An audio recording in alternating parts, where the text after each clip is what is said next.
Chicos, buenas tardes. Vamos a comenzar la segunda sesión, o sea, la segunda parte de la sesión 2A. Vamos a hablar de shock y el sistema osteomuscular, osteoarticular. Ya, son 7 los que están presentes y 7 han respondido a el pretest. Posteriormente vamos a hacer el post-test, pero 7 respondieron. Están todos. Ahora sí vamos a empezar a compartir la presentación. Si tienen alguna duda a lo largo de la sesión, si quieren que volvamos a repetir algo, lo que sea, ustedes me avisan. Sí, 18. Máximo 1 hora, ¿ok? Ujú. Ok, vamos a hablar de shock, ¿ya? Shock, para que ustedes lo puedan entender, deben recordar conceptos básicos de cardiología, y creo que les va a servir bastante que recuerden conceptos básicos de cardiología porque de eso creo que el segmento de cardio les va a ayudar bastante en cuanto a semio, ¿ya? Entonces, vamos a empezar con la definición. Si a ustedes les preguntaran cómo pueden definir la palabra shock, creo que esta sería la más adecuada que ustedes deberían tener en cuenta. Un estado de inestabilidad hemodinámica que va a conducir a una hipoperfusión tisular. Si ya te habla de una hipoperfusión tisular, ¿qué quiere decir? Que está llegando poca perfusión, ¿verdad? Entonces, lo que ustedes tienen que tener muy en cuenta va a ser que la presión arterial. Es decir, si yo tengo un paciente con shock, lo primero que voy a ver, ¿qué va a ser? Mi presión arterial. Por lo tanto, mi presión arterial va a estar ¿qué? ¿Elevada o aumentada? Si yo hablo de una hipoperfusión tisular. Disminuida, ¿verdad? Entonces, al estar disminuida la presión arterial, todos los otros componentes que son parte o que me dan la presión arterial van a estar alterados. Entonces, recuerden la regla básica, la regla base para que ustedes puedan entender la presión arterial. Deben recordar gasto cardíaco por resistencia vascular periférica, ¿verdad? Es lo básico, siempre lo recuerdan en fisiopato. Es importante que lo recuerden. Siempre van a hablar de eso. Entonces, también deben recordar que el gasto cardíaco va a ser igual a un volumen sanguíneo por la frecuencia cardíaca de mi paciente. Entonces, todo esto me va a dar igual a qué, al gasto cardíaco que pueda tener mi paciente. Si por A o B uno de estos se va a alterar, pues va a generar ¿qué? Una disminución de la presión arterial. Entonces, si ustedes les preguntan qué es shock, ustedes deben recordar que es una inestabilidad hemodinámica. Al estar inestable va a estar alterando la presión arterial en, a la cabeza, por así decirlo. Por lo tanto, va a estar bajo. Vamos a tener que el shock se va a caracterizar de una presión arterial baja, es decir, una hipotensión. ¿Ya? Y por eso acá les puse la toma de la presión arterial, eso ya es parte de, quizá les van a enseñar en su práctica, pero hay formas de medir la presión arterial de una manera adecuada, que quizá les van a preguntar, ¿no? Entonces, recuerden que la presión arterial, ahora se utiliza estos monitores automáticos para medir la presión arterial, ya no el esfingomanómetro con tu esteto y todo ello, ahora ya se utiliza como que esos. Entonces, recuerden que la presión arterial vamos a reconocerla a través de qué? ¿Presión qué? De la misma arteria, pues eso es lo que nos está diciendo. Entonces, vamos a estar en relación a la sístole y a la diástole. Gracias a eso, nosotros vamos a poder tener una idea de la cantidad de presión arterial. Recuerden, básico, no sé dónde la puse, que shock se va a caracterizar de una presión arterial baja. Es la clínica. ¿Y cuánto nosotros consideramos una presión arterial baja? Va a ser menor a 90 y menos de 60. Esto vamos a denominar una presión arterial baja. Pero hay una forma mucho más específica de determinar una presión baja o una hipoperfusión tisular como tal, ¿ya? Va a ser el PAM, la presión arterial media, que va a ser menor a 60, en algunos casos, o menor a 65, creo que hablan algunos libros, pero es menor a 60, ¿ya? Si está menor a esto, tienes que tener mucho ojito porque algo malo está pasando en tu paciente que está haciendo que la perfusión o la presión arterial baje. Y como no solamente es importante tener en cuenta la presión arterial como tal, lo que ustedes también tienen que hacer es una hipoperfusión tisular. Perdón, los que ustedes también tienen que medir o tener en cuenta, porque yo les había dicho que la definición de shock va a ser una inestabilidad hemodinámica. Entonces, ¿qué más tengo que tener en cuenta? Una hipoperfusión tisular, porque la perfusión tisular me va a ayudar a poder dar la clínica o poder diagnosticar si mi paciente está con un estado inestable, valga la redundancia, ¿no? Si está inestable en realidad. El lactato es un valor laboratorial que me ayuda a poder, y me es importante para que nosotros podamos ver o reconocer que hay una hipoperfusión tisular. Eh, un paro cardiorrespiratorio también es importante para que tú puedas determinar la clínica de un shock, de manera general, cualquier tipo de shock, ¿ya? ¿Qué va a hacer? La piel. ¿Qué va a pasar con la piel? Justo acá también hablaba. La piel va a estar con un llenado capilar mayor a 12. Normal debería ser menor a 2, perdón. 12, no, 2. Va a estar frío mi paciente, va a tener sudor, o sea, va a estar sudoroso. Entonces, esta es la clínica importante para que ustedes puedan recordar shock. ¿Por qué? Porque es un estado de hipotensión y es un estado de hipoperfusión. Todo está bajo en shock. Si algo les debe quedar ahora en esta clase es que está bajo todo. Y acá la presión arterial sistólica es menos de 90, o la PAM, que es la presión arterial media, menos de 70 o también 60. Depende de la literatura que vean, pero creo que en las reglas que vi o en las clases que vi era 60 según la teoría. Entonces, si por ahora la presión arterial media lo toman de 65 o de 60, ustedes consideran de la teoría, ¿ok? Recuerden que la presión arterial es igual a presión sistólica más 2 veces la presión arterial sobre 3. Esto no lo tienen que aprender como tal, pero es importante que sepan cómo se saca la presión arterial media porque les va a servir bastante cuando roten en los hospitales.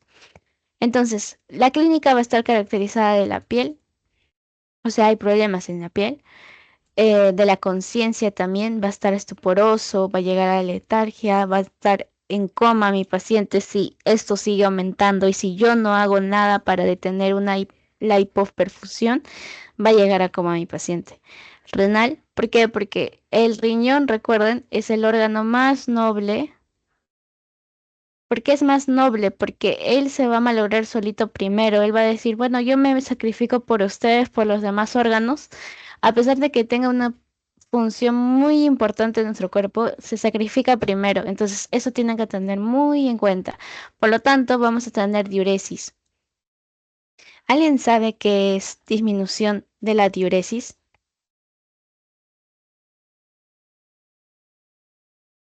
¿O qué es diuresis como tal? Con sus propias palabras, lo que se les salga, diuresis, el riñón, ¿qué les hace pensar?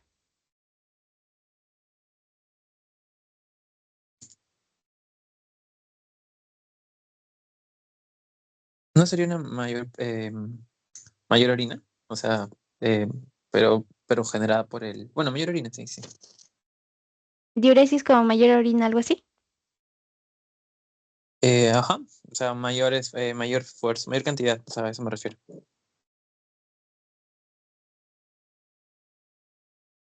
La diuresis como tal creo que es orinar. No creo, es la excreción de la orina como tal, ¿ya? Si yo hablo de una disminución de la diuresis, ¿qué quiere decir? Que mi paciente está orinando poquito. Si yo hablo de un aumento de diuresis, ¿qué quiere decir? Que mi paciente está orinando como pato a cada rato, ¿ya? Eso para que lo entiendan, ¿ah? No creo, no le vayan a decir al paciente, usted es un pato y orina tan muchas veces. Ya. Ya, entonces estábamos de definición. Me pareció importante que ustedes recuerden que la presión arterial es muy, muy importante que recuerden la fórmula como tal, como yo hallo presión arterial. Bueno, es el gasto cardíaco por resistencia vascular periférica. Las formas adecuadas de la toma de la presión arterial ya lo van a enseñar en su práctica, pero es importante, básico, que recuerden eso, gasto cardíaco y resistencia vascular periférica. Entonces, como les decía, clínicamente, ¿qué vamos a tener en mi paciente? Una disminución de la diuresis. ¿Qué quiere decir? Mi riñón ya no orina, tal cual, como está esta en la imagen. Paciente no orina o disminuye la cantidad de veces que está orinando. ¿Ya? Muy bien. Creo que se va a dividir en 4 tipos y es muy importante que quizás lo recordemos. Y les digo que es súper, o sea, más que se lo memoricen, entiéndanlo, ¿ok? Porque shock siempre lo van a ver. Shock es un problema muy frecuente, muy común y debemos saber resolverlo, debemos saber identificar el tipo y de acuerdo al tipo tratar a mi paciente. Nos vamos a quedar ahora quizás solamente en la clínica, pero quizá más adelante ya le van a hablar sobre el tratamiento y todo ello, ¿no? Pero importante que entiendan la causa del shock, por qué se dice este tipo de shock, ¿ok? Ya, entonces ustedes van a recordar que tenemos 4 tipos, los más frecuentes de shock, ¿ya? Uno que vendría a ser el cardiogénico, el hipovolémico, el obstructivo y el distributivo. Eh, ¿Qué pasa con el cardiogénico? O sea, ¿qué estructura, por así decirlo, está dañada en el cardiogénico? ¿Qué les hace pensar? Cardiogénico, cardio, corazón. Entonces, ¿qué está pasando ahí? Como se dan cuenta, acá hay una X, no sé si lo notaron. Entonces, eh, mi corazón va a fallar, algo así, ¿ya? Entonces, si hablamos de un shock cardiogénico, va a haber una disminución de la masa cardíaca.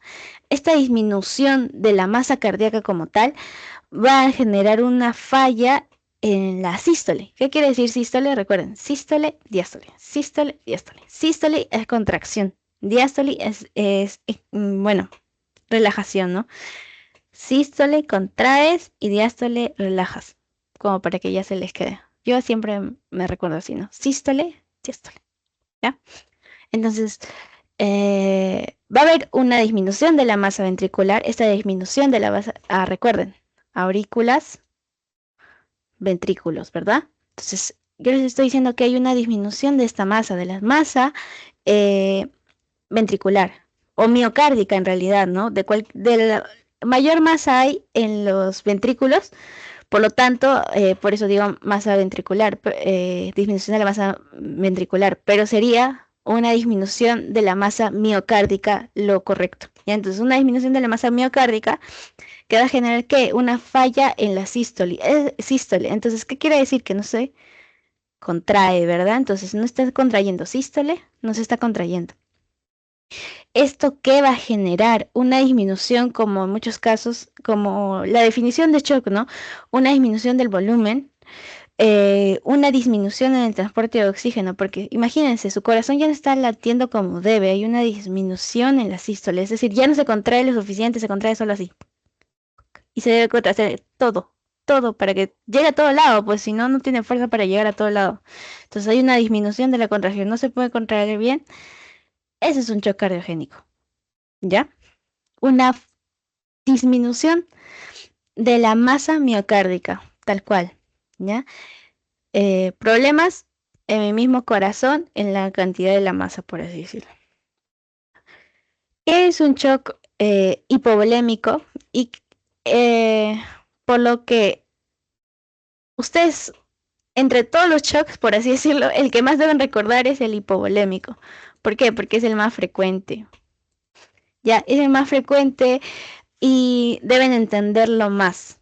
Un shock hipovolémico como tal, ¿qué les hace recordar hipo? Bajo, ¿verdad? Hipo, entonces, ¿qué causas puede hacer que mi volemia o mi volumen baje? A la cabeza. Siempre cuando les dicen hipovolémico, piensen que su paciente está sangrando por algún lado, tiene una hemorragia. Al tener una hemorragia está perdiendo volumen. Al perder volumen me puede dar un choque hipovolémico, ¿ok? Entonces el choque hipovolémico es causado por una hemorragia o depresión de volumen, disminución de mi volumen o del volumen de mi paciente. Por lo tanto, va a disminuir la precarga y todo ello. Pero recuerden, hipovolemia bajo. ¿Qué? Volumen. Listo. ¿Ya? Obstructivo. Que el choque obstructivo, como su nombre tal cual dice, obstruye. O sea, está eh, obstruyéndose el flujo normal. Si se dan cuenta, acá hay muchas X. No sé si lo tienen acá. Sí. X, X, X. ¿Por qué? Porque hay algo, un taponamiento cardíaco, un coágulo que ha migrado, algo que está taponando o está generando obstrucción, ¿ya? En mi sistema circulatorio, obvio, ¿no? Entonces, es obstrucción del flujo, un tipo de shock obstructivo, ¿ok? Ya, todo bien. Causas de esto, taponamiento cardíaco y también un neumotórax, cuando hay mucho aire en el tórax, neumotórax, ¿no? Neumo, aire, tórax. Bueno, ya. ¿Y cuál es lo característico de esto? Que hay una falla, ya no en la sístole, sino hay una falla en la diástole. ¿Qué habíamos dicho que era sístole, diástole? Sístole, diástole. Diástole vendría a ser una relajación, ¿verdad? Sístole, contraes, diástole, relajas. Entonces, a la relajación va a haber una falla, ¿no? En la relajación, tal cual. ¿Qué más? Ya, entonces va a haber obstrucciones por taponamientos, por como tal, un coágulo viejo está obstruyendo en mi sistema circulatorio. Mm, ya. En cuanto al distributivo, vamos a determinar distributivo. Dentro del distributivo hay muchas causas que pueden darse, ¿no? Por ejemplo, una de ellas es la disfunción específicamente del miocardio, es decir, de mi corazón. Otra cosa es la disminución de la resistencia vascular.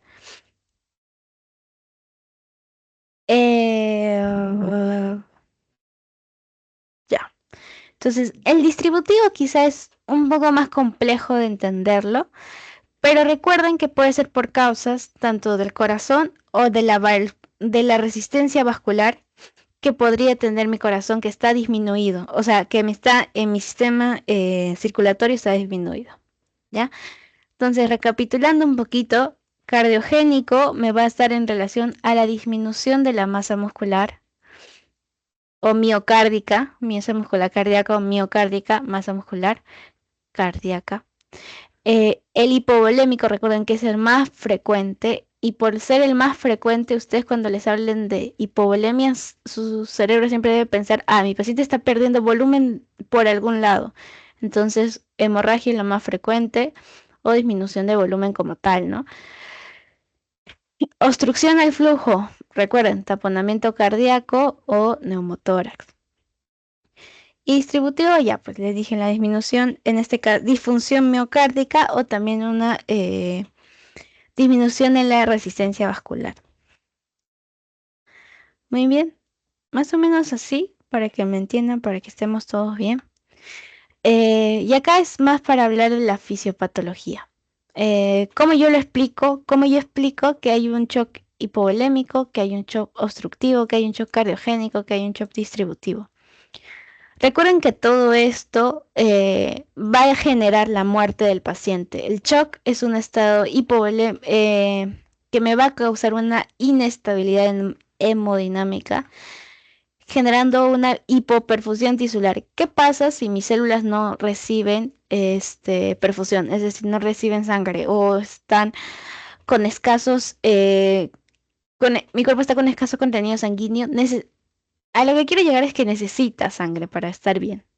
Si por A o B los shock o cualquier tipo de shock genera una forma de que no llegue o que no haya una buena perfusión tisular, va a generar la muerte del paciente. Por eso es tan importante que nosotros lo estudiemos, identifiquemos las posibles causas de cada uno y evitemos la muerte del paciente. ¿Ya? Pero antes de empezar a la fisiopatología como tal, vamos a recordar las etapas del shock. Ustedes ya le ponen etapas del shock. Las etapas del shock va a ser tres. El shock compensado, progresivo e irreversible. Como todo nuestro cuerpo, en un inicio, nuestro cuerpo es maravilloso y va a generar una compensación del shock. Una compensación de algo anormal que está pasando, ¿no? Habíamos dicho que es una inestabilidad hemodinámica, por lo tanto, mi cuerpo, si está perdiendo volumen, por ejemplo, en el hipovolémico, ¿qué va a generar? Va a tratar de compensar eso, no sé, produciendo más glóbulos rojos, justamente lo que vimos en la mañana de anemia, no sé, hidratando más al paciente, podríamos generar, ya les estoy dando como un tratamiento, podríamos generar que quizá se disminuya la pérdida de volemia. Pero siempre tienes que recordar la causa de un shock hipovolémico o la causa de cualquier tipo de shock para poder tratarlo y evitar todo. Pero como en un inicio, mi cuerpo siempre va a compensar, a través de que ha perdido sangre, lo que él va a hacer va a reducir la precarga, va a llevar a una caída del volumen, en este caso del volumen cardíaco minuto. Entonces, eso es importante. La etapa primera, compensación.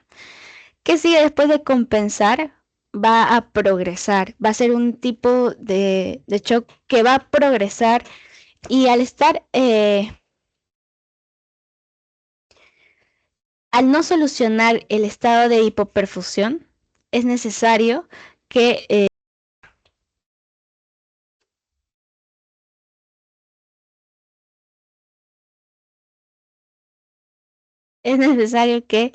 este, evitemos o lo tratemos en shock compensándose, ¿ya? Para que podamos solucionar las cosas, si no ya va a ser un shock progresivo.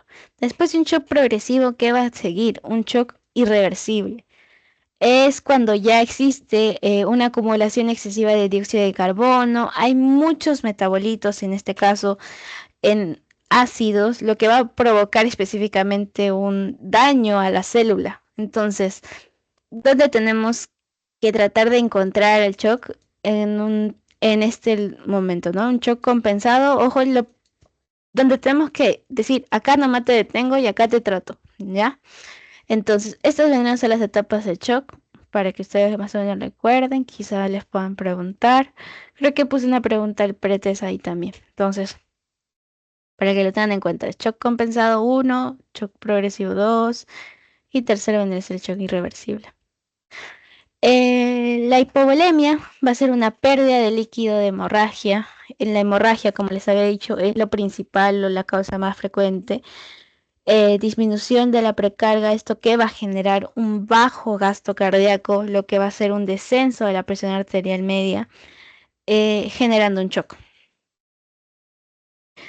Si no hay una reversión del shock, del estado de inestabilidad, de la inestabilidad hemodinámica, en este caso, va a llegar a un fracaso de órgano y finalmente la muerte, que es lo que queremos evitar. En el obstructivo, lo más frecuente es que sea un taponamiento pericárdico, va a haber una disminución del llenado. Como se dan cuenta, tanto el hipovolémico, el obstructivo y el cardiogénico van a generar un bajo gasto cardíaco. Ya en cuanto al distributivo, ese es el que va a tener un poquito más de complejidad, pero es más que nada porque hay una disfunción tanto del miocardio, de la resistencia vascular sistémica. Dentro de la disfunción miocárdica vamos a tener que algunos van a generar una disfunción sistólica y otros va a generar un gasto cardíaco alto o normal. Y de ahí vamos a tener un descenso de la presión arterial media.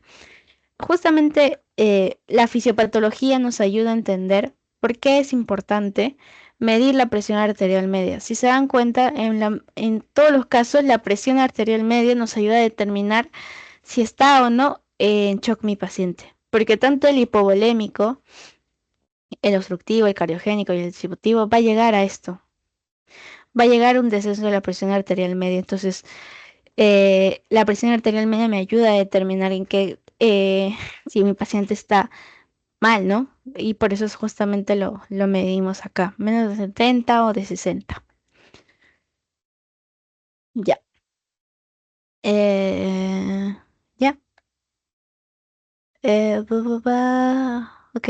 Más que eso no podríamos hablar, quizás sería entrar un poquito más a fisiopatología, pero con tal que me entiendan que existe cuatro tipos de shock: hipovolémico, obstructivo, cardiogénico y distributivo, y que más o menos con las palabras que les dije, lo pueden relacionar, ya les va a quedar bastante, ¿no?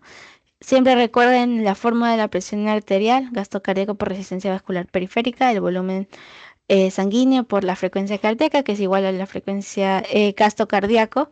Entonces, eso hay que tener muy en cuenta, porque la alteración va a llegar a una disminución de la presión arterial.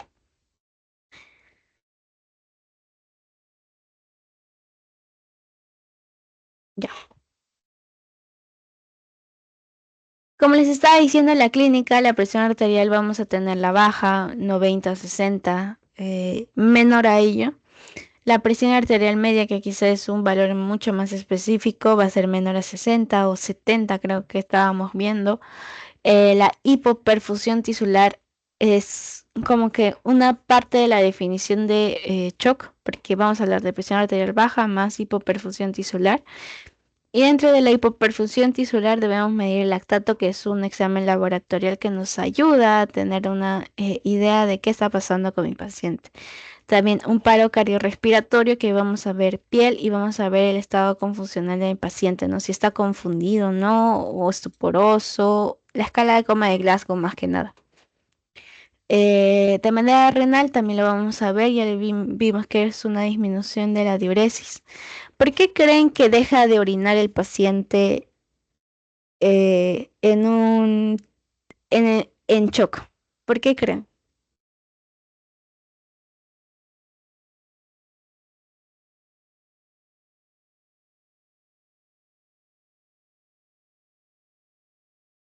¿Por qué creen que hay una disminución de la diuresis en mi paciente cuando está con shock? Tiene que ver con las etapas que estábamos viendo en un inicio, pero dígame. ¿Puede ser por temperatura? Claro, tiene que ver, ¿no? Porque está compensando. Mi cuerpo está tratando de compensar. ¿Y qué va a hacer al momento de compensar? Habíamos dicho que una de las etapas del shock era, la primera es compensatorio. Entonces, si yo quiero compensar, voy a tratar de disminuir por todo lado la pérdida de volumen que voy a tener de mi cuerpo, ¿no? Y uno de esos va a ser que mi paciente deje de orinar. O sea, si mi paciente está mal, va a compensarlo de esa manera dejando de orinar. Suena lógico, creo yo. Si yo no quiero perder volumen, pues no orino, no sudo, y varias cosas más, ¿no? O sea, no voy al baño, algo así, ¿no? Entonces está tratando mi cuerpo de compensar la hipoperfusión que estamos teniendo. Por eso hay una diuresis, una disminución de la excreción renal.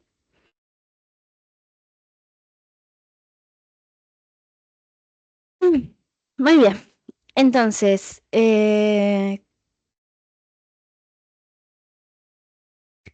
acá les puse la clínica o dentro de la clínica, unas características que son muy importantes para que nosotros podamos determinar clínicamente si mi paciente está pasando o no por shock. Ya, ¿dónde está?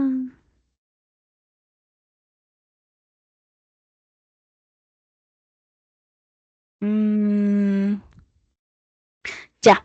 Entonces, el tipo de shock,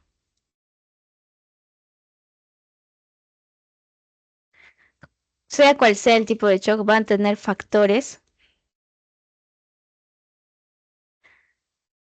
Factores que generen qué?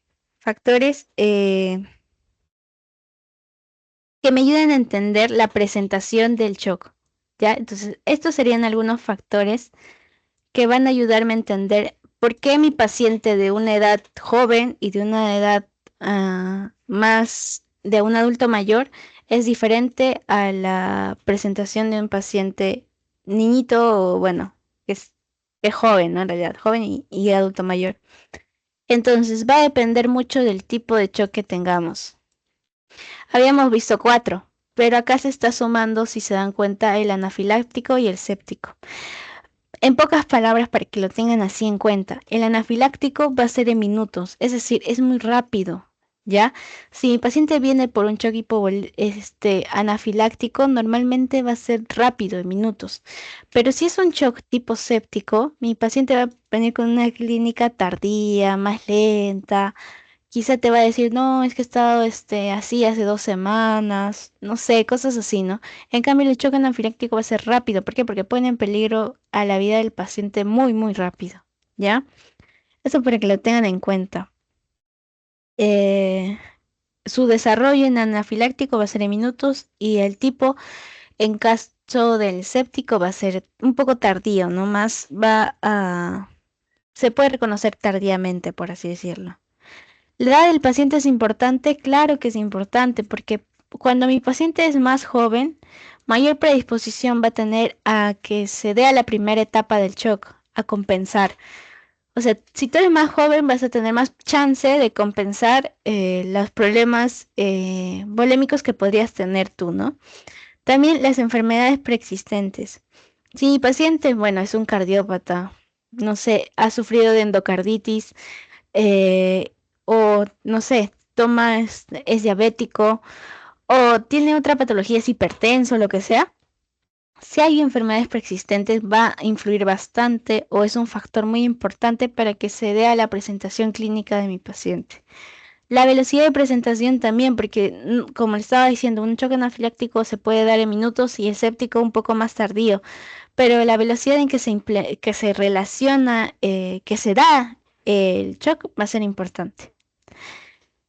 Entonces,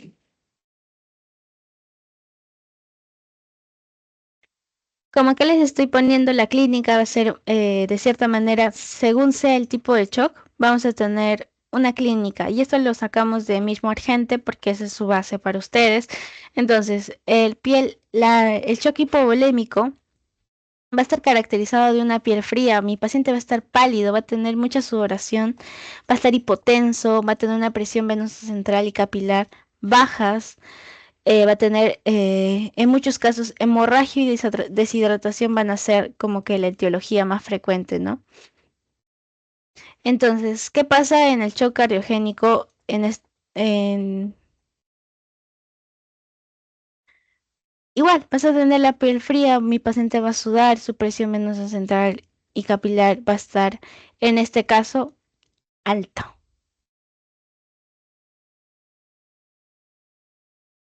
Va a haber una resistencia vascular alta y un edema agudo de pulmones, lo más característico en cuanto a su etiología. Ya, es el shock cardiogénico. ¿Qué pasa con el otro tipo de shock? El shock distributivo. En el shock distributivo, mi piel va a estar caliente, a diferencia de las otras. Hay una ausencia de sudoración, no suda mi paciente. Vamos a tener eritema y va a estar la resistencia, el volumen de resistencia minuto alto, de manera vascular va a estar baja. ¿Qué más? Todo eso lo vamos a tener en un cuadrito porque en realidad creo que podrían preguntar, quién sabe. Entonces, recuerden, el shock obstructivo, ¿qué es? Vamos a tener piel fría, sudorosa, presión capilar pulmonar, resistencia vasculares altas, ingurgitación de venas. Dato muy, muy, muy importante que les va a ayudar ahora en el serum, perdón, en los exámenes que tomen después. Si en los casos clínicos les ponen ingurgitación yugular, ¿qué es ingurgitación yugular? Acá vas a tener venas, obvio, ¿no? ¿Qué venas pasa por acá? ¿Se acuerdan?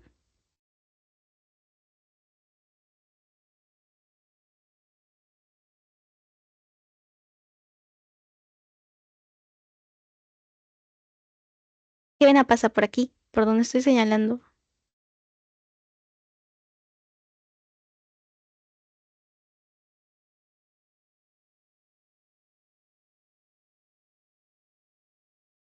Chicos,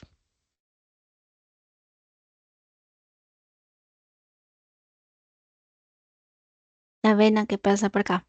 Pa, pa, pa. ¿Cuál la yugular? Esa pues, porque hay Ah, una ingurgitación yugular, tal cual. Entonces, ya, dato para ustedes y si me están escuchando bien y de los que no también. Si en su caso clínico de ustedes les viene ingurgitación yugular, piensen en que es un shock tipo obstructivo. Siempre a su cabeza, ingurgitación yugular positivo, te dicen. Entonces, hay ¿cómo se mira la ingurgitación yugular? Mi paciente al estar, no sé, en su cama, vemos que hay una dilatación de la yugular.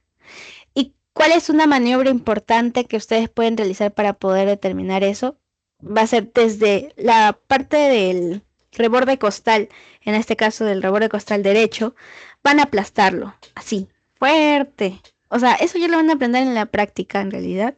Quizá a su doctor le pueden decir, doctor, ¿cómo yo puedo ver una ingurgitación yugular? O qué signo es positivo para ingurgitación yugular, o cómo yo le puedo decir, mi paciente, este sí o sí tiene ingurgitación yugular. Bueno, ahí les va a decir, pero es una maniobra que se hace para que tú puedas determinar si tiene tu paciente ingurgitación yugular o no. En caso de teoría de los exámenes que puedan venir, recuerden, la ingurgitación de venas es muy característico del choque obstructivo, ¿ya?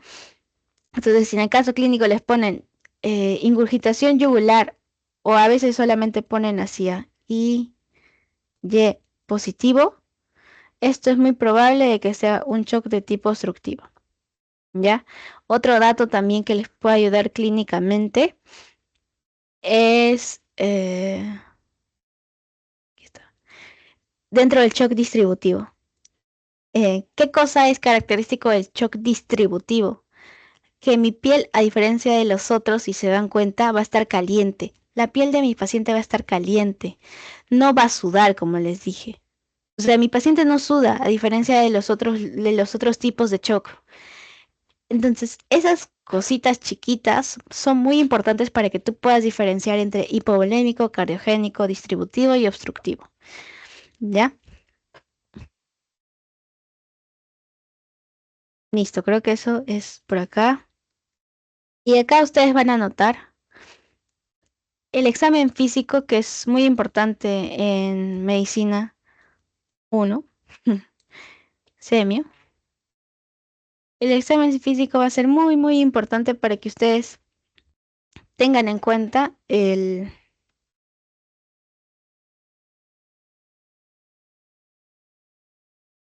hacer cuando tu paciente viene con un choque hipovolémico. Entonces, ¿qué vas a hacer? Vas a medir, si te estoy diciendo que tu paciente tiene una presión arterial baja, lo primero que vas a hacer es medir su presión, ¿verdad? Entonces, ¿qué vas a encontrar? Hipotensión arterial. Vas a medir la presión arterial, no te olvides. ¿Qué más vas a encontrar? T de taquicardia.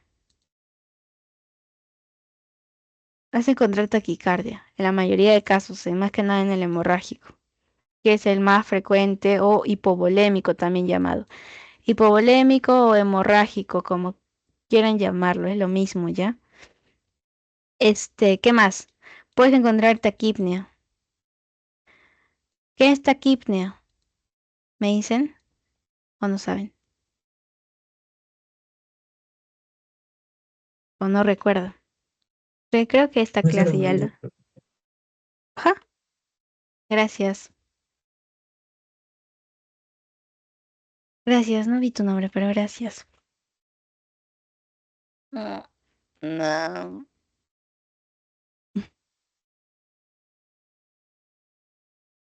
Bueno, sí. Ya, muy bien, gracias.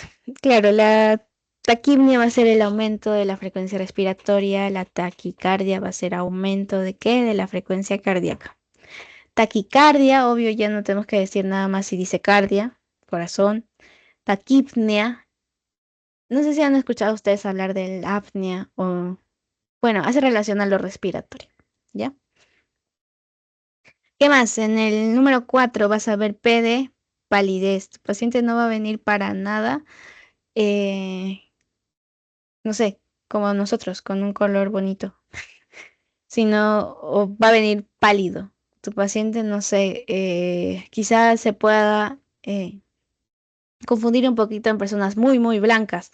Pero de todas maneras, tú vas a hacer tu examen físico, que vendría a ser, por ejemplo, el llenado capilar. Vas a ver qué tal está. Si es mayor a 2 segundos, vas a decir, uy, acá hay algo malo. Normalmente es menor a 2 segundos, ¿ya? Llenado capilar. ¿Qué más? Vas a encontrar frialdad. Y como les dije, en el distributivo es el único que vamos a encontrarlo caliente a mi paciente. Va a haber sudoración, ese de sudoración. ¿Qué más? Vamos a encontrar cianosis distal. ¿Por qué? Porque no está llegando agua o no está llegando oxígeno, perdón, a los lugares que deberían llegar. Por lo tanto, va a haber cianosis. Lo más frecuente es por una hipoxia celular. No hay oxígeno en la célula, no está llegando oxígeno a la célula. ¿Qué más? P de piel moteada.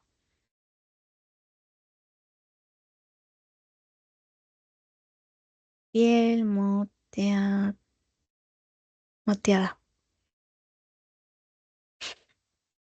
Eh, el 9, vamos a tener una alteración del estado mental. ¿Cómo lo mido eso? Ustedes lo van a medir a través de una escala de coma de Glasgow. Sí o sí se lo tienen que aprender, sí. La escala de coma de Glasgow, cuando vean sistema nervioso, tienen que aprendérsela sí o sí. Desde ahorita ya pueden ir practicando. Busquen escala de coma de Glasgow, no, ya les habrán dicho en fisiopato. Entonces, oliguria. Oliguria. La diuresis va a estar baja. ¿Qué quiere decir diuresis? Ir al baño, tal cual. Ir a orinar, perdón. Entonces, eso, el examen físico se debe contar de estos 10 pasos para que tú puedas decir, bueno, he abarcado la mayoría de cosas que puede generar o que puede manifestar un tipo de shock. Entonces, si tú haces estos 10 pasos, bueno, estás ahí, ¿no? Estamos bien. Estás haciendo un buen examen físico y todo ello. No te olvides nunca medir su presión arterial del paciente porque eso te va a ayudar a determinar bastante a ver qué tipo de shock estamos teniendo, eh, si existe una gravedad o no en el paciente y así.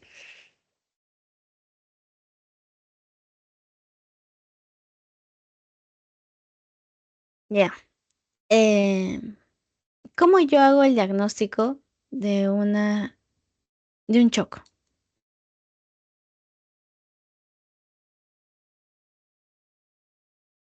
¿Cómo creen ustedes que yo voy a decir, bueno, este paciente tiene shock y este no?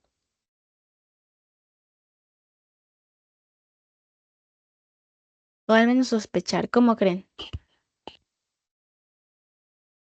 ¿Sopa? ¿Con qué?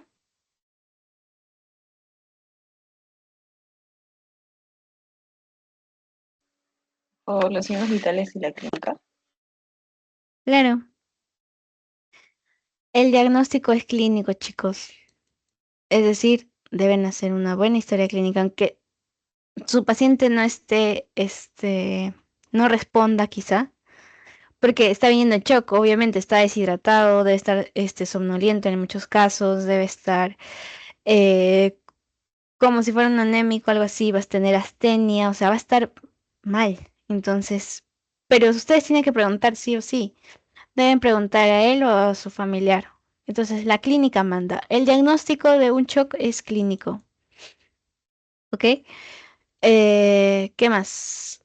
Bueno, ahí le podrías añadir que unos exámenes complementarios, por ejemplo, análisis de sangre, no sé, orina, sangre, orina.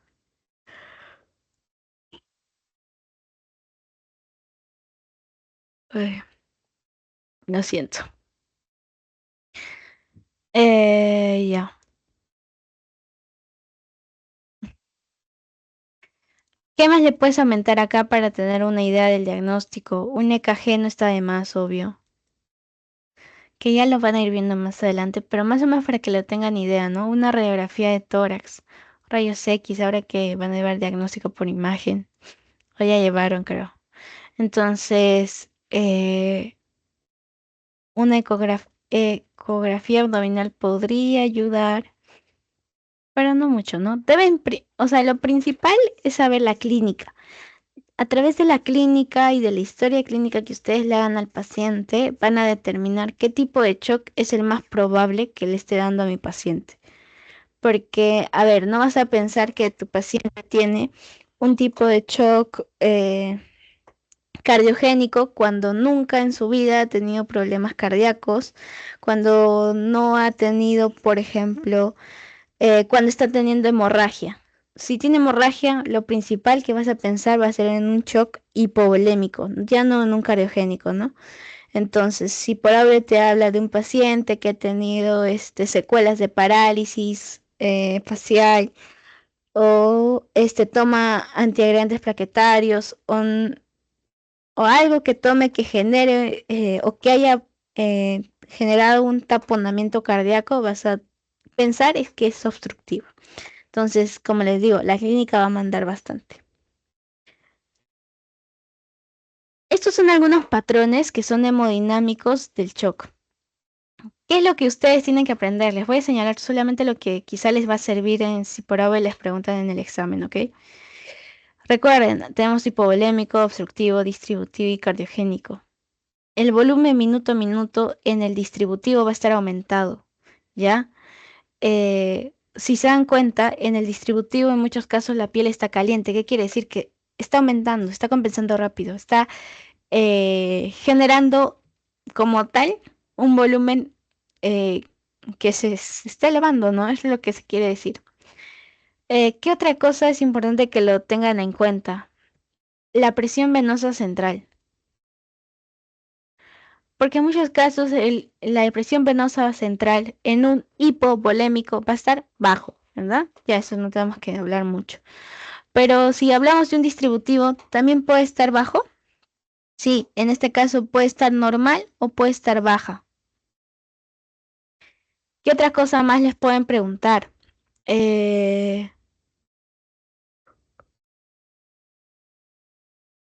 el consumo de oxígeno. El consumo de oxígeno va a estar normal o alto en el distributivo. ¿Qué más? La extracción tisular de oxígeno va a estar baja en el distributivo. Si se dan cuenta, hay más cosas por recordar del distributivo, justamente porque es un poco diferente al hipovolémico, al obstructivo y al cardiogénico. Entonces, mm, algunas cosas como se ven en el cuadro, se va a relacionar bastante entre hipovolémico, obstructivo y cardiogénico. En esos tres. Entonces, esos tres, como que ya no te tienes que aprender uno por uno, ¿no? Lo relacionas más o menos. En el distributivo va a estar aumentado la sudoración, va a estar aumentado el volumen minuto. Y acá un resumen de todo lo que más o menos hemos hablado. Es recuerden, cuando les hablen de shock, hagan énfasis en su H. ¿Por qué? Porque hay una hipotensión y una hipoperfusión tisular. Recuerden que la presión arterial sistólica es menor a 90 y el PAN menos de 70 o de 60, como les había dicho hace rato. ¿Cómo yo voy a determinarlo? A través de exámenes de laboratorio. Laboratorio, por ejemplo, el lactato. Y la clínica, que es lo que manda, que acá les dije, clínica manda. Entonces, si la clínica manda, voy a determinarlo a través de la piel. ¿Qué voy a ver? El llenado capilar. Mayor a 2 segundos, acá hay un problema. Si está frío, si está sudoroso, también tengo que determinarlo y catalogarlo como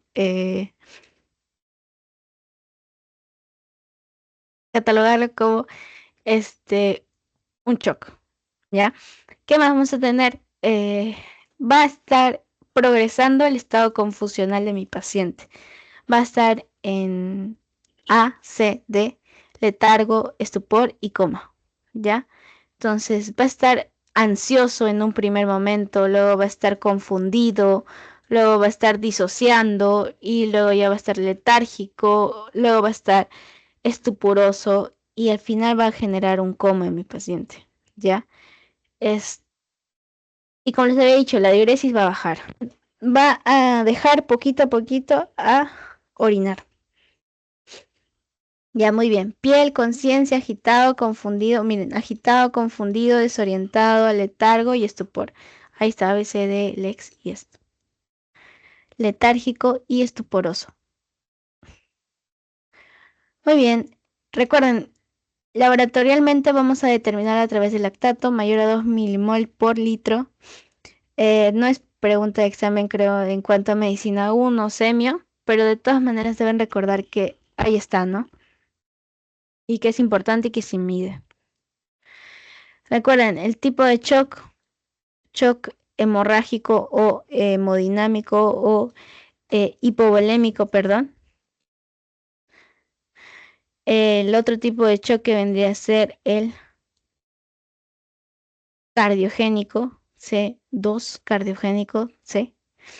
El 3 que vendría a estar en relación a un trastorno distributivo. Acá lo anotan ustedes, distributivo.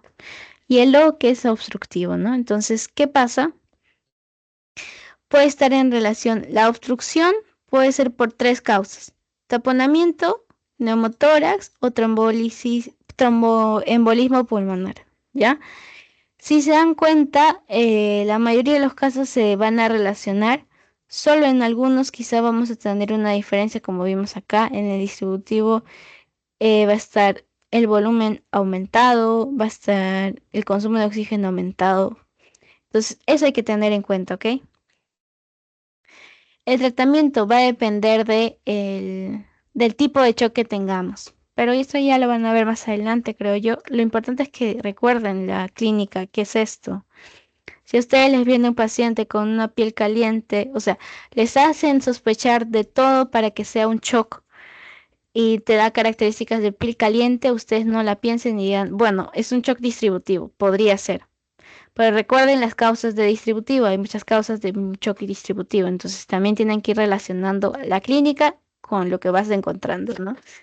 Y el shock obstructivo como tal, siempre van a ver esto, ingurgitación yugular, ya van a estar viéndolo, están latiendo, se latiendo, latiendo, latiendo. Ya. Eh,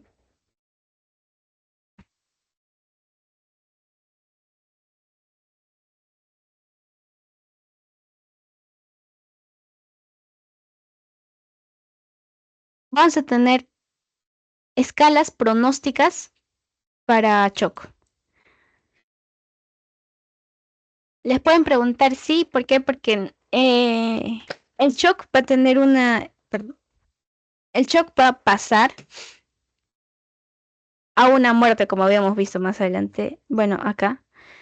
El shock va a pasar a un fracaso multiorgánico. Después de un fracaso multiorgánico va a generar una muerte. Entonces, ¿qué es lo que tienen que tener muy en cuenta? Va a ser eso, ¿no? Entonces, acá. El pronóstico del shock vamos a tener a través de qué? De sepsis y a través de la escala de Quisofa. Quisofa es la escala que es más rápida para que nosotros podamos determinar si mi paciente está en sepsis o no. Recuerden, escala de coma de Glasgow, como ya les estaba diciendo hace rato, sí o sí tienen que aprendérsela, así que por favor apréndanla. Es fácil, ustedes recuerdan. ocular. ¿Qué más sigue? ¿Se acuerdan? Yo me lo aprendí así. Pa, pa. 765 es cierto. Los puntos son 765, no es 54. Es 654. Porque al final es total, es una escala de coma de largo es 15, ¿no? Y yo que me acuerdo era 654. ¿Qué dicen los demás? Bueno, tarea para la próxima. Van a ver la escala de coma de largo, es fácil. Ocular, movimientos y ya. Entonces, es ocular, verbal y si localizo o no movimientos, ¿no? En realidad, ocular, verbal y movimientos. Yo me acuerdo así. Ocular, verbal y movimientos es 4, 5 y 6. Suma eso, 15. Ya muy bien. Entonces, menos de 13 puntos, hablamos de una alteración de la conciencia. Entonces, ojito con ese paciente porque puede llegar a sepsis. Y de ahí sacarlo, tienen que entrar a UCI y todo un problema. Entonces, tensión arterial sistólica menor a 100, frecuencia cardíaca respiratoria mayor a 20, vamos a tener taquipnea, como habíamos dicho.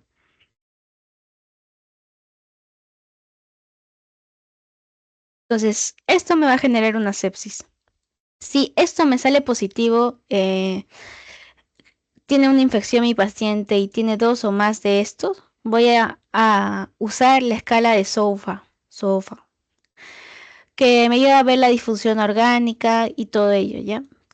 Quizá les puedan preguntar sobre el quiz SOFA. Recuerden, Glasgow,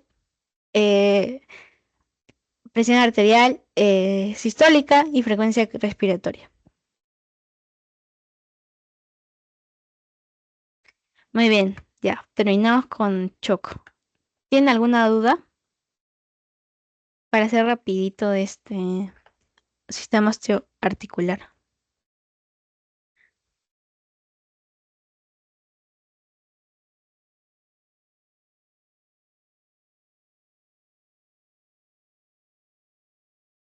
¿Todo bien? ¿Todo clarito? ¿Todo correcto? Ya, vamos a seguir. Vamos a hablar sobre el sistema aparato osteoarticular y muscular, ya para poder terminar las clases de hoy. Recuerden que si les hablan osteoarticular, ¿qué quiere decir? Articulaciones y mi hueso, ¿verdad? Óseo. Entonces, vamos a hablar sobre problemas que estén pasando en mi articulación, en mis huesos y, bueno, en mi músculo, ¿ya? Acá también hay músculo. Entonces, según lo que nos dice la gente, para que tú puedas hacer un buen examen clínico, un buen examen clínico como tal, un buen diagnóstico de problemas osteoarticulares y musculares, debemos preguntar estas 10 preguntas importantes que ustedes deben hacer. ¿Dónde? En su historia clínica siempre deben relacionar. Si probablemente te viene un paciente y dice, doctor, me duele. ¿Dónde te duele? Doctora, me duele. ¿Dónde te duele? Y te va a decir, no, me duele acá en el codo, no puedo moverlo. ¿Y desde cuándo le duele? Es muy importante que le pregunten. Ya, señor, pero ¿y desde cuándo le duele? No, me duele desde una semana o 2 semanas. O siempre me ha dolido así, solamente que ahora se ha incrementado. Y tú le vas a preguntar en qué circunstancias aumenta su dolor y en qué circunstancias disminuye su dolor. Importante que le recuerden con qué se atenúa, con qué se intensifica o con qué se calma, con qué se relaja. Y le pregunten cómo es su dolor. Explíqueme, señor, cómo es su dolor. ¿Es tipo punzada? ¿Es tipo opresivo? ¿Es un dolor? Cuando vean semiología del dolor van a ver todo eso, pero tienen que preguntarle cómo es. ¿Qué les describe el paciente? Les va a decir, bueno, no sé, si es algo abdominal, obviamente les va a decir tipo cólico.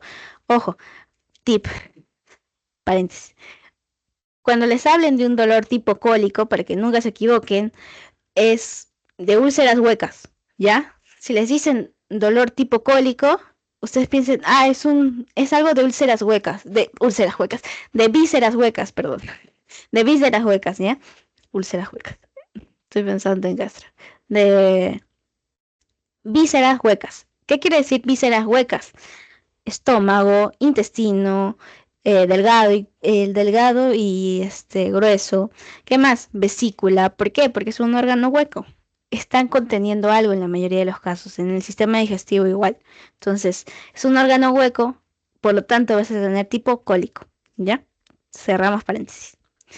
Entonces le tienes que preguntar cómo es su dolor, te tiene que explicar cómo es su dolor para que tú más o menos los relaciones y te va a decir, no, doctor, al momento de extender, uy, me duele horrible. Obviamente que no te va a decir al momento de extender, te va a decir, cuando hago esto me duele. Entonces tú ya vas a decir, a la flexión o la extensión presenta un dolor, ¿en dónde? En el epicóndilo, no sé, en el codo, en un lugar específico, pero tú tienes que saber cómo es el dolor para el paciente, cuál es la intensidad de su dolor, que lo puedes medir a través de la escala de EVA. ¿Qué es la escala de EVA? Intensidad. Escala de EVA. Es la evaluación visual que va a tener tu paciente sobre el dolor. Y va a ser una escala del 1 al 10. No sé si a veces preguntan, ¿no? Del 1 al 10, ¿cuánto te duele?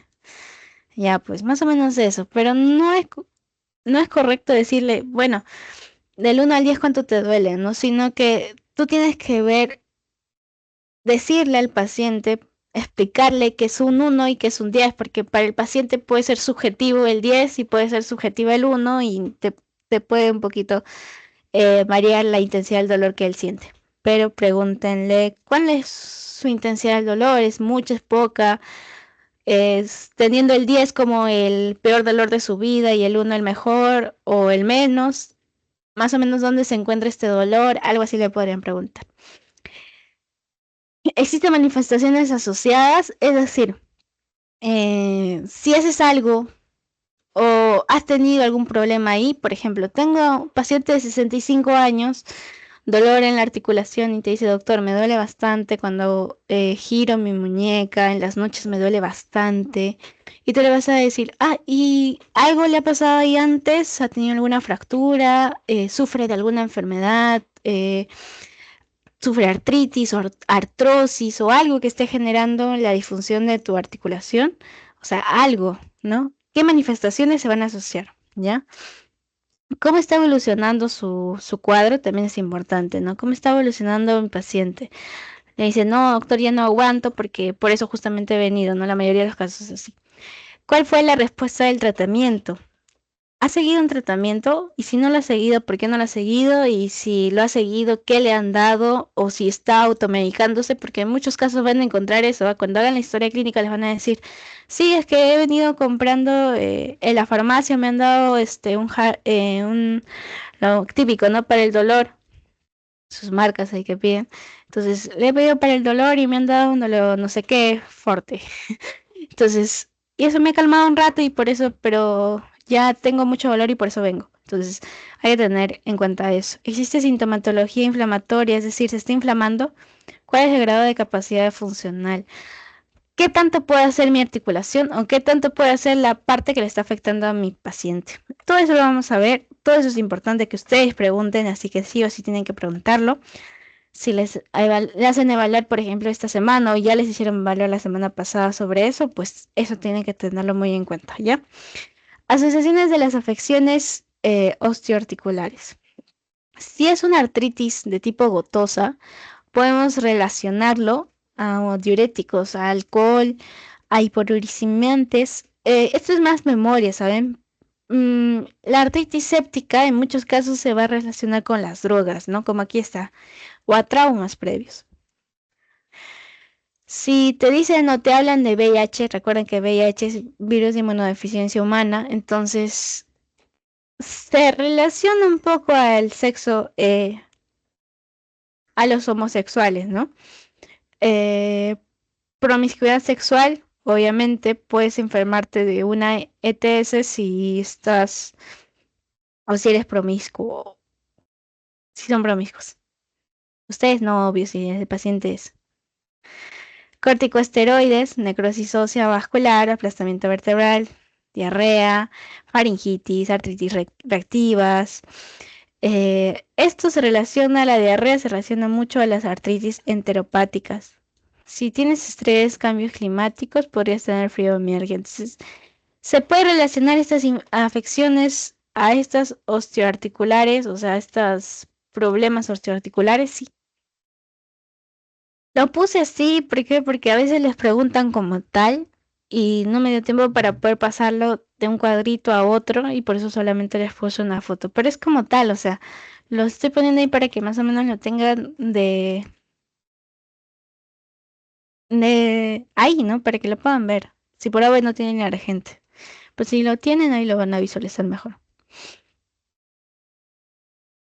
Vamos a tener, según la orientación etiológica del compromiso articular, recuerden que nuestro sistema, esto es por ejemplo el húmero,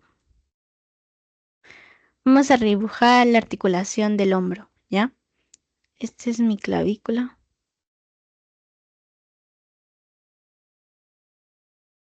Y llega mi esternón.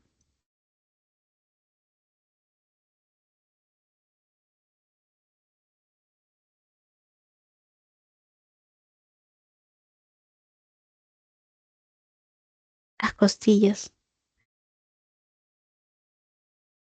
Bueno, imagínense que son 12. La cosa es que acá va a estar en la escápula, ¿no? El omóplato por dentro.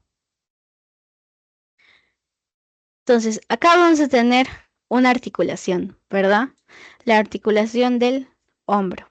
Justamente cuando hacemos eso como si no nos importara, bueno, eso. Si el dolor está presente en un compromiso articular y te describe el paciente que va a disminuir o va a ceder con el reposo, notablemente vamos a pensar que es mecánico. ¿Por qué? Porque si haces algo, te duele, ok, es por algo mecánico, ¿no? Algo mal está pasando. Puede ser degenerativo, puede ser algo que está afectando a la misma articulación, pero es mecánico. Si no cede para nada el reposo, es decir, que estás así y te duele, levantas, te duele, lo descansas, te duele, podría ser un proceso inflamatorio, ¿ya? Es muy característico que ustedes piensen en dolor y les pregunten al paciente, ¿y cesa con algo? ¿Está siempre frecuente? Si está muy frecuente o si está siempre su dolor, muy probable es que sea inflamatorio.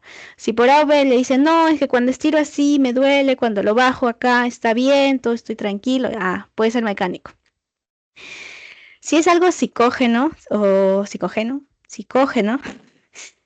va a tener una leve o quizá ni siquiera va a tener variaciones con la actividad. Entonces, justamente hay que saber cómo preguntar al paciente. Si está rígido, puedo pensar en algo degenerativo, ¿no? Si es rígido por minutos y después del reposo, voy a pensar en degenerativo, como acá, tal cual está. Podría ser pregunta de examen, ¿no? Porque lo veo muy preguntable. Si está rígido y es degenerativo, puede ser minutos o después del reposo, es degenerativo. Si la rigidez es superior a 1 hora, es inflamatorio. ¿Ya? ¿Qué más? El calor y rubor va a ser muy común en inflamatorio. Que esté caliente y que esté medio rojizo, puedes pensar en algo inflamatorio, algo que está haciendo que todos mis granulocitos o que todos mi sistema de defensa esté ahí y esté generando esa coloración media rojiza, ¿ya? Y esto más que nada, ¿no? Para que lo tengan en cuenta. Muy bien, ahora vamos a pensar como que ya la última parte de el examen físico. Recuerden que es muy importante la inspección, la palpación y la movilidad en caso de el sistema osteoarticulo muscular. Es muy importante que ustedes inspeccionen, vean. Inspección es ver, ustedes van a ver. Luego van a palpar, van a decirle, bueno, vamos a tocarle, vas a ver si le duele o no cuando presionas, no sé. Luego vas a realizar movilidad. Vas a, por ejemplo, vas a decir, voy a mover el brazo. Al momento de realizarle, quizá le duele. Entonces puede ser por algo mecánico, habíamos dicho, ¿no? Recuerden que las zonas a realizar el examen físico, una va a ser la columna vertebral. En la movilidad podemos determinar o ver cervicalgias acá, dorsalgias en la parte del tórax de la columna y lumbociáticas de tórax o de la columna vertebral torácica para abajo. Y acá hay unos signos característicos que quizá les puedan ayudar. El signo del ACG. Estos signos nos ayudan a poder determinar la movilidad lumbociática. Las imágenes, no sé si por acá está para que lo vean. No lo logré poner, pero aquí está. A ver. Ajá. No, voy a tener que sacar. Un ratito, un ratito. Ninguno. ¿Ya? Mm. Este viene a ser el signo de la suje. ¿Ya? ¿Lo están viendo en la imagen? Este vendría a ser el posterior y este vendría a ser el anterior. Si se dan cuenta, solamente el paciente está levantando el pie y el profesional es el que está haciendo todo el otro movimiento del signo de la suje. ¿Ya?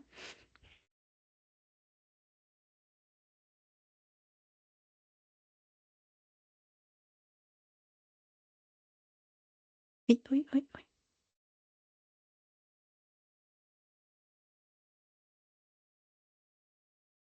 ¿Ya? Muy bien.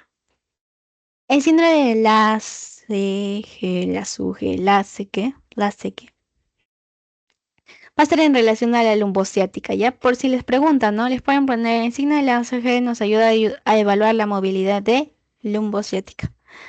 La maniobra de Gowers-Brackart también nos ayuda a evaluar la lumbociática. En cuanto al hombro, vamos a tener que ver mucho la movilidad que éste pueda tener. Y son zonas que debemos evaluarlas siempre. ¿Por qué? Porque hay famosas,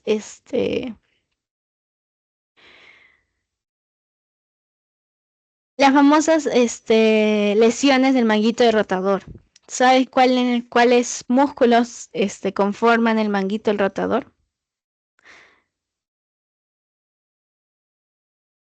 Son los que están en el hombro, ¿cierto? Supraespinoso, infraespinoso, son 4. Superpopular. Supraespinoso, infraespinoso, subescapular, falta uno.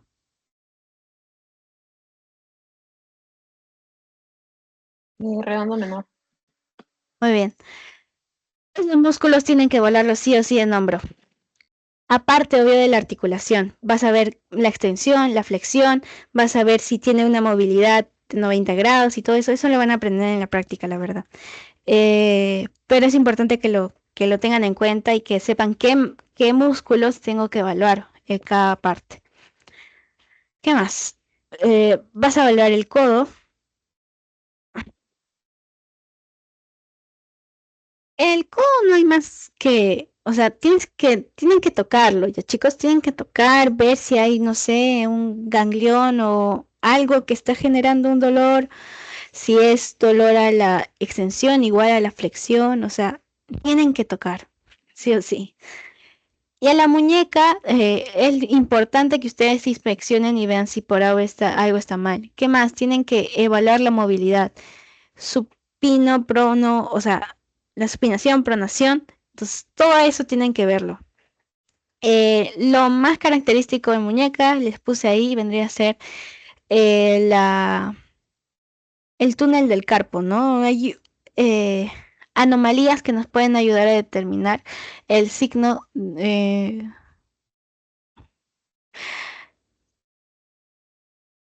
Acá está el signo. Recuerden que el túnel del carpo va a estar en relación al nervio medial, ¿ya? La inervación del nervio medial va a depender bastante si por ahora el túnel del carpo está inflamado o no, va a generar una obstrucción y no vas a poder quizá mover los dedos que corresponden al nervio medial, que son estos. ¿Qué más? Ah, ya. Hay un signo que me acuerdo que una vez preguntaron, que es el signo de Tinel. No sé si le habrán hecho o lo tienen ahí en cuenta, pero el signo de Tinel nos ayuda justamente a ver el nervio mediano. Lo hacen acá con su martillito, ¡fun! Y lo ven. Así de manera estirada van a ver, y lo van a hacer en el nervio mediano, en el túnel del carpo, y van a ver eso, ¿ya?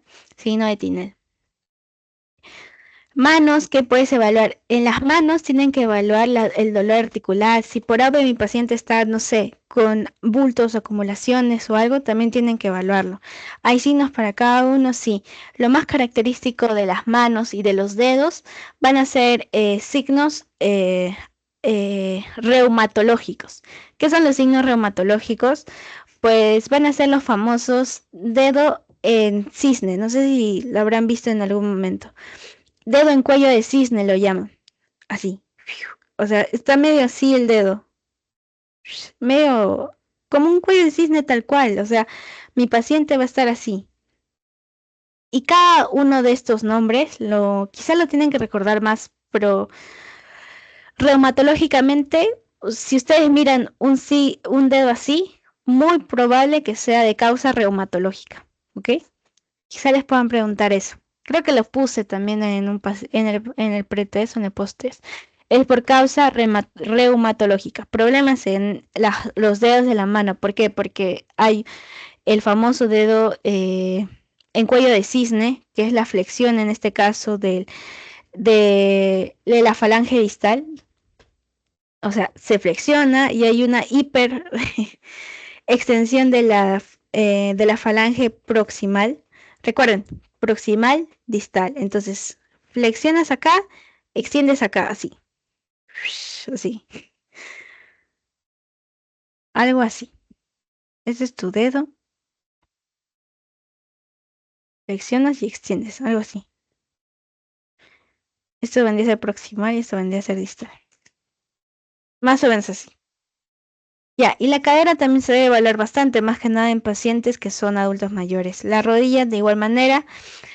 Dato o tip para que lo puedan aprender el geno valgo y el geno varo. Valgo, recuerden la L, así. Es una L, pues, ¿no? L mayúscula. Tu paciente va a venir con su pierna extendida para ese lado. En un genu varu, tu paciente va a venir todo lo contrario. Si la L estaba para allá, el genu valgo como tal estaba para... No sé cómo explicarlo, me olvidé ponerle una foto, pero ahorita les muestro acá. ¿Dónde estás? ¿Dónde estás? No me alcanzó tiempo para ponerle una foto, disculpen. Aquí está. Avanza. Ya, acá. Esto vendría a ser el geno valgo. ¿Ok? Es como una L, por eso les digo... Uy,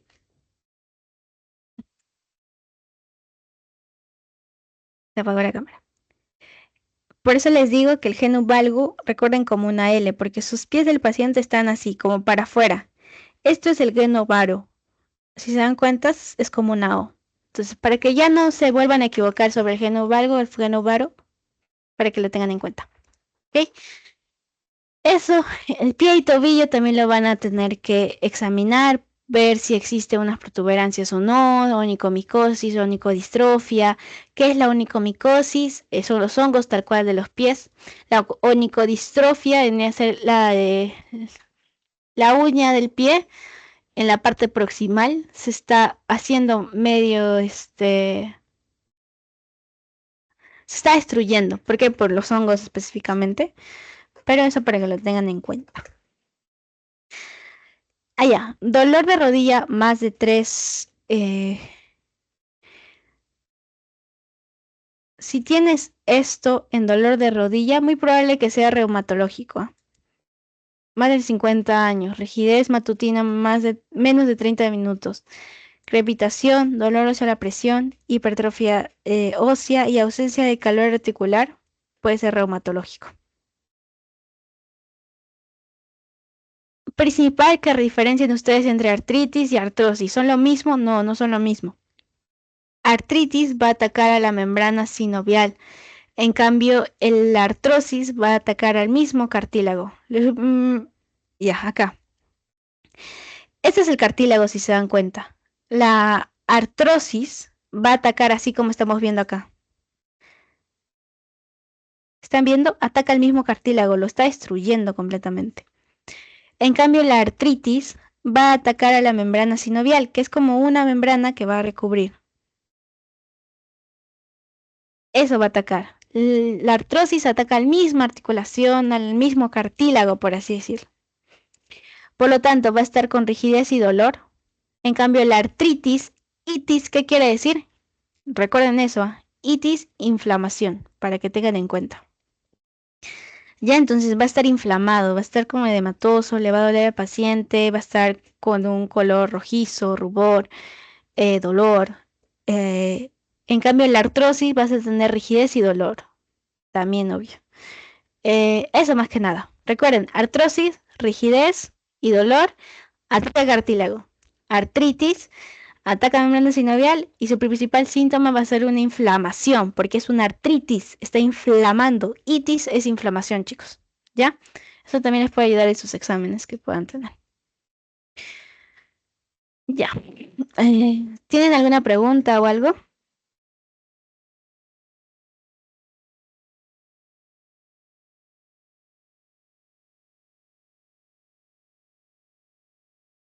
A la próxima ya les voy a traer todas las imágenes y todo como debe ser, porque no me dio tiempo para pasarle las, las imágenes.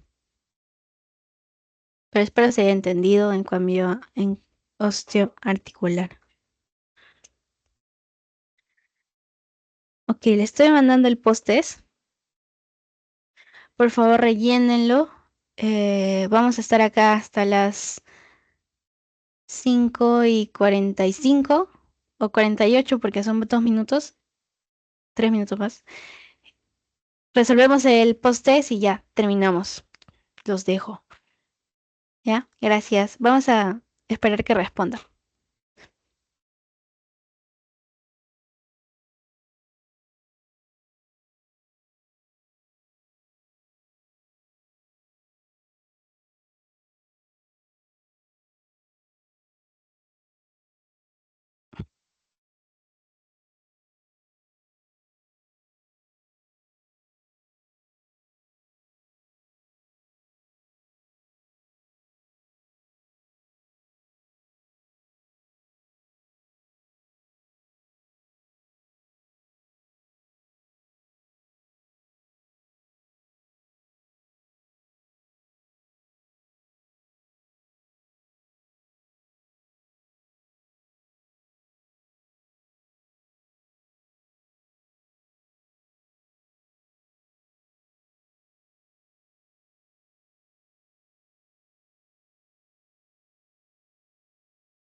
Ya chicos, ahora para poder finalizar con la sesión de hoy, gracias por estar hoy, por las sesiones de hoy. Espero les haya gustado. Espero que si tienen algún comentario o algo lo hayan hecho en el post-test para poder seguir mejorando. No, ya conmigo será de acá 2 sesiones. Espero también la próxima, la sesión que supongo que van a tener mañana con la otra asesora, la puedan aprovechar mucho también. Ya, para resolver un poco las preguntas. Bueno, ay, perdón, me olvido. Las etapas del shock, recuerden que está en shock compensado, luego está el progresivo y al final es el de irreversible, ¿no? Primero mi cuerpo lo compensa, lo progresa y luego lo vuelve irrevertible. Según las manifestaciones clínicas, se relacionan con, sería todas las anteriores, ¿no? Habíamos visto que es el tipo de shock, la edad, las enfermedades que puede tener el paciente, la presentación o la velocidad que pueda tener esto. También los signos el signo de la C, que nos ayuda a evaluar la movilidad de lumbociática. Muy bien, nada más que decir. El factor pronóstico en shock nos da la escala de Quizofa, porque habíamos visto que la escala de Quizofa es muy importante para que nosotros podamos determinar si mi paciente está en sepsis o no. ¿Y qué pasa si mi paciente está en sepsis? Quiere decir que llegó a un shock y ya no lo puedes revertir, sería un irreversible, está progresando bastante el shock. Por lo tanto, necesito el Quizofa para que nosotros podamos determinar qué va a pasar con mi paciente.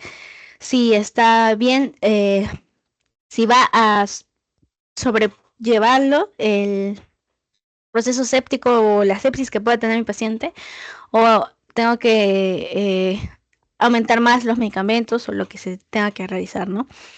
Ya, el problema en este caso, en la pregunta número 6 les dejé un problema.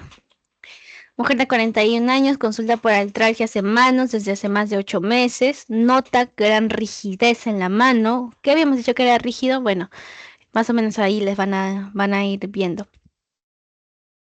Que dura más de 1 hora, se constata dolor, calor y rubor en articulaciones metacarpofalángicas e interfalángicas de las manos y se observa una deformación de los dedos que simula un cuello de cisne. Les dije, ¿no? Ese cuello de cisne es como que así, o sea, esta parte del dedo de manera proximal está doblada. La parte distal está flexionada y la parte proximal está extendida. Entonces, ese es un cuello de cisne tal cual. Imagínense un cuello de cisne en su dedo, algo así. Entonces, eritema y calor. ¿Cuál es el diagnóstico más probable? Sería una artritis de tipo reumatológica, ¿no?